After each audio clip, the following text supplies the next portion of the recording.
because you wanted to become a better communicator. We're all here for that purpose. I think the better question is, who doesn't want to be a better communicator? Everybody wants to learn how to communicate. There are so many tips and tricks and tools and techniques on how to communicate. What I'm going to share with you today are the 3 key components to being a better communicator. That doesn't mean that the tips and tricks or tools and techniques of all the other examples out there are not any good. They're good, but these are your foundation pieces that I believe will make you be a better communicator. These are things like perception, emotions, and listening. Those are the 3 keys that I'm going to talk about today. Let's start with perception. How many of you have an older sibling? A couple of you. Sibling rivalry is a real thing, right? Well, I have an older big brother. He's exactly 1 year older than me, and we were really close and tight with each other until we were about 7 and 8 years old. We got the chicken pox, and our relationship didn't survive it. My mother was adamant that we were not to scratch at those itchy red sores all over our body. She put oven mitts on our hands and duct taped the wrist so we couldn't take them off and we couldn't scratch. Well, my brother, being the clever little guy that he was, noticed one day that I was itching in my back and I was squirming and I was trying to rub against the wall, and he reached over with his elbow and he gave me a good scratch on my back. So sweet, right? What a great big brother. A little while later, he had an itch on his back and he asked me to scratch it. Mom was standing right there. I was like, no way. Sorry, can't do it. He didn't take this well. He's a, I scratched your back, you better scratch my back kind of a guy. We didn't play well together after that. Well, we played together, but not well. He was a little rough with me after that. We're about 10 and 11 years old. My parents bought him a bow and arrow. I don't know what they were thinking, but it was the 80s, so it was a real bow and arrow. In the 80s, those of you that are from that time period, we played with real weapons for whatever reason. So we're outside playing with this bow and arrow, and I'm putting an apple on a mailbox for him to shoot. And just as I'm starting to get out of the way, he snaps at me, "Move! You're not the boss of me. I don't like that tone." So I stood my ground. He took aim. I was confident he was not going to shoot me. So I stood in that spot and didn't move. He fired and popped me right between the eyes. When the screaming stopped and the blood was cleaned up, my mother asked him, "Why did you shoot her?" "Well, I told her to move. She didn't move, so I was teaching her a lesson." Okay, rough lesson. I ended that day with a scar. He lost his bow and arrow. I lost my trust in my big brother. We go on to the summer before I was going into middle school. We're in our teen years now, early teens. We're going to stay the weekend with my aunt in the country. We're in the middle of nowhere. This is Tomball, Texas, and it is nothing but woods all around, so there's nothing to do for kids. My brother, my cousin, and I decided, for whatever reason, we were going to climb up on top of the carport and build a fort or a clubhouse, whatever it is that kids do. We get up there and we get all of the pine needles cleaned off, and the Texas heat got the best of us, and we decided we'll build another day. So we all go to get down. My cousin, being much younger than us, jumped down with no fear. My brother followed suit. I got up there with no problem, but getting down was another story. I was like a cat. My claws were in. And with my brother's encouragement, just sit on the edge and slide off. I'll catch you. So I did. I'm not sure what I was thinking, trusting him once again, but I sat on the edge and I went to scoot myself off, and my shorts got caught on a nail. So I was dangling by my shorts, flimsy cotton shorts. My brother, being the good big brother that he is, steps underneath me. He's like, I got you, I'll catch you. And then my shorts ripped and I went plummeting to the ground, and he did this.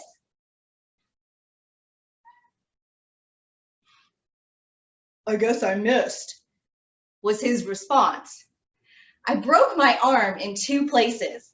It was in the shape of a U when I stood up. I wish that this were the last time my brother made an attempt on my life, but it was not. When we were 15 and 16, our parents took us on vacation to Miami, Florida. We were at a hotel late at night, and we're swimming in the pool, and my parents are sitting at the table side having drinks, when all of a sudden, out of nowhere, these huge guys come out with guns pointed and the word SWAT across their chest, saying, "Get down, everybody stay down." My brother shoved me under the water and held me under the water.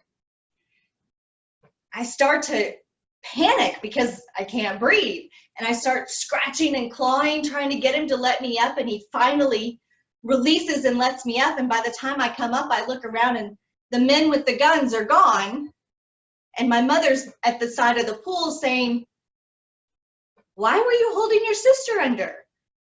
He said, "They said to stay down. I was making sure she stayed down."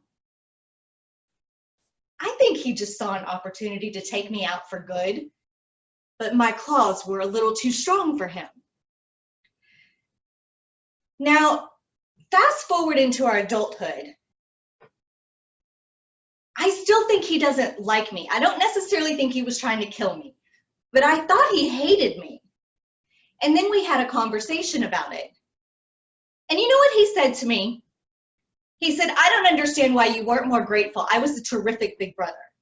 I was always looking out for you and taking care of you." Perception, ladies and gentlemen. He thought that he was being a good big brother. I thought he was trying to kill me. It killed our communication because we didn't talk about it. And if you factor in that we were teenagers, we had big balls of emotions involved at the same time. So now we just think we don't like each other. That brings me to my second key point. Emotions. How many of you have had or have now a teenager in your life? Yeah. Life's little trick on parents, aren't they? Fantastic little buggers. I raised 3 kids on my own, 2 boys and a girl. All went through their teen years. They're all adults now. But my daughter was the most difficult. She gave me the hardest time. She would scream and yell and slam doors and stomp her feet. And her favorite thing to say to me was, "I hate you." It broke my heart every time. But my response was always the same. "Good, that means I'm doing something right." I didn't know how to communicate with a teenager. Things got really bad between her and I. There, towards the end of her teen years, it was just me and her. So we went at it like cats and dogs, and it was really frustrating. She would scream, I would scream. She would slam, I would slam. And we were just so evenly matched. I finally got so frustrated. I had a friend that worked with troubled teens. I was convinced that my daughter was a troubled teen. She had to be, because she was psychotic. I thought I needed to keep an exorcist on hand at all times, because at any moment her head was going to spin around. I never knew what I was going to get with her. So I asked my friend, can you help me? My daughter's a psychopath, and I don't know what to do.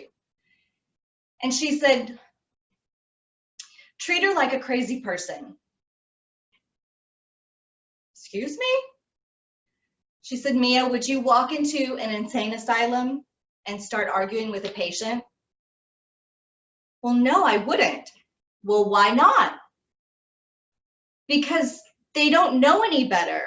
They can't control themselves. There's no point in arguing with a crazy person. She said, that's your daughter. She's all emotions. You can't argue with emotions. And what you're doing is you're raising your emotions to meet her emotions. And it's an explosion. She said, next time she explodes at you, just calmly look at her and say, I'm sorry you feel that way. She feels her feelings. They're very real to her, whether they're real to you or not. Those feelings are real to her. And you can't dismiss them. It was only the next day, mind you, this was how often we fought, that my daughter had another moment where she screamed at me, I hate you! I took a deep breath. I looked at her and I said, I'm sorry you feel that way. She went into her room and slammed her door after looking at me like I had sprouted a second head. But the point is, once she calmed down, she came out and talked to me. And when she talked to me, because I hadn't raised my emotions to her level, I was able to listen to what she had to say and really listen so that we could improve our communication. That brings me to my third key point, listening. I have a copy of my kindergarten report card that has a note on the back from my teacher that says, Mia doesn't think the rules apply to her, and can you please tell me how to get her to stop talking? And my mother responded, I'm aware, and if you figure it out, please let me know. Clearly, I've been this way since the beginning. I went in 5 years ago, I went into a program for personal growth and emotional development. And I went into this program with an attitude that I got this. I know what I'm doing. So as I'm sitting there in this classroom and other people are chiming in and giving answers and saying things, I respond to something with what I think is brilliant. Turns out it was not.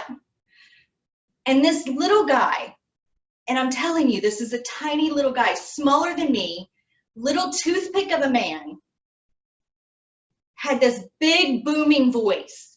And he looked me square in my eye and he said, take the cotton out of your ears, put it in your mouth, sit down and shut up so you can learn something. Ouch. Buddha said, when you're talking, you're telling people what you already know. But when you're listening, you're learning something new. And that's what I needed to do. Now, this man terrified me. That was quite a harsh way of coming at someone, but it worked for me. It was what I needed because I didn't speak for 6 months. Even when I was asked to answer a question, I refused. Nope, I don't know anything. Until one day, somebody asked me a question, and I said, I really don't know the answer to that for everyone, but here's my take on it. I would like to hear everyone else's take on it. And then that little tiny man came up to me and said, Mia, you may speak again. We have to listen and understand that our perception is our perception. It's our individual experience of a series of events in our life that is directly connected to our emotions.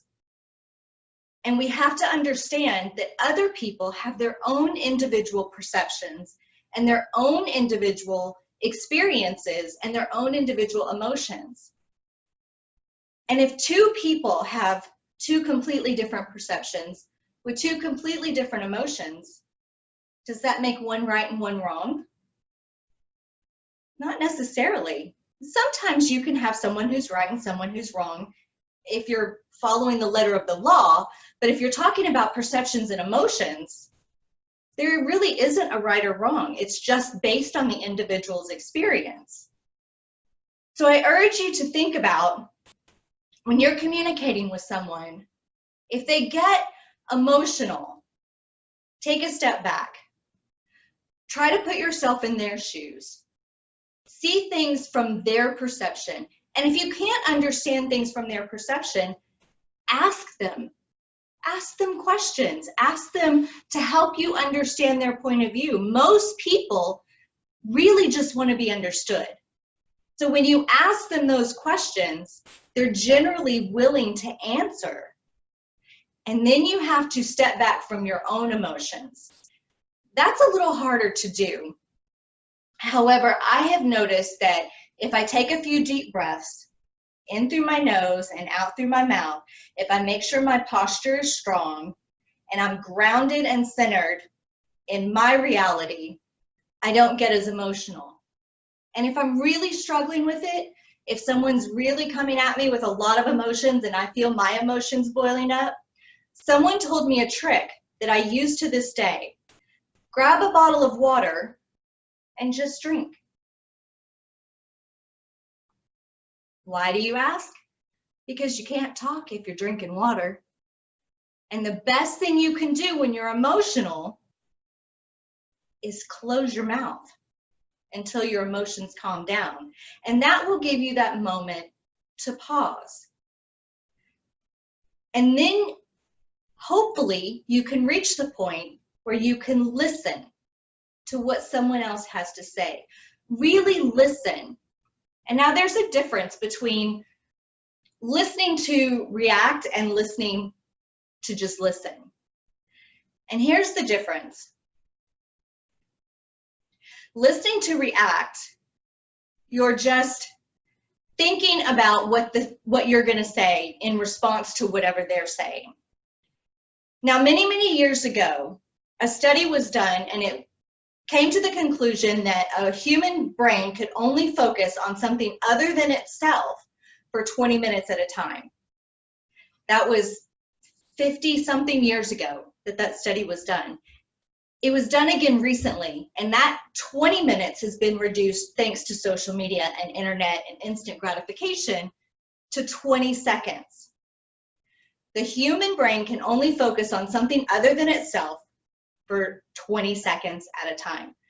So it's a practice to redirect your brain to think about somebody else and hear what they're saying. If you came here today to try and learn to be a better communicator, and you think all of these tips, tools, and techniques are going to help you, they're out there, they will help you. But the three main key components you need to remember to really truly be a better communicator is perception, emotions, and listening.